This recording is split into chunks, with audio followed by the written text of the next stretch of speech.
Hindi na naiwasang magkasagian ng resupply boat na kinontrata ng Armed Forces of the Philippines at isang barko ng China Coast Guard.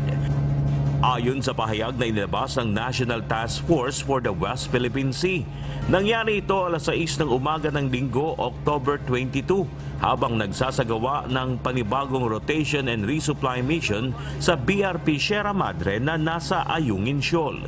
Kita sa mga video na kuha mula sa supply boat na Unaiza May 2 ang pagdikit ng barko ng China. Sa isa pang video mula sa Himpapawid, makikitang diretso ang takbo ng supply boat na hinahabol at sinusubukang harangan ng Chinese vessel. Sa isa pang video, kita namang bumangga ang Chinese Maritime Militia vessel sa port side ng BRP Cabra ng Philippine Coast Guard habang ito ay nakahimpil may 6.4 nautical miles mula sa Ayungin Shoal.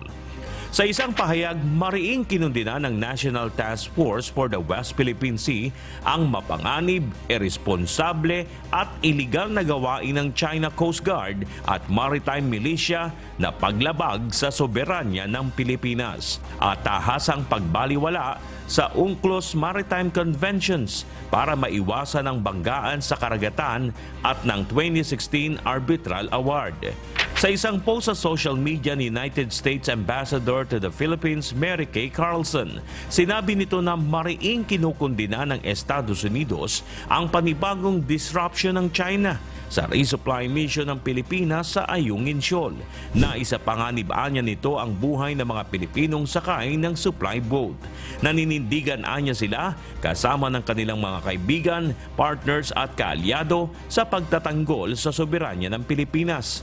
Sa kabila naman ng pangaharang at pambubuli ng China, ay matagumpay pa rin naisagawa ang pinakabagong RORI mission ng AFP at PCG.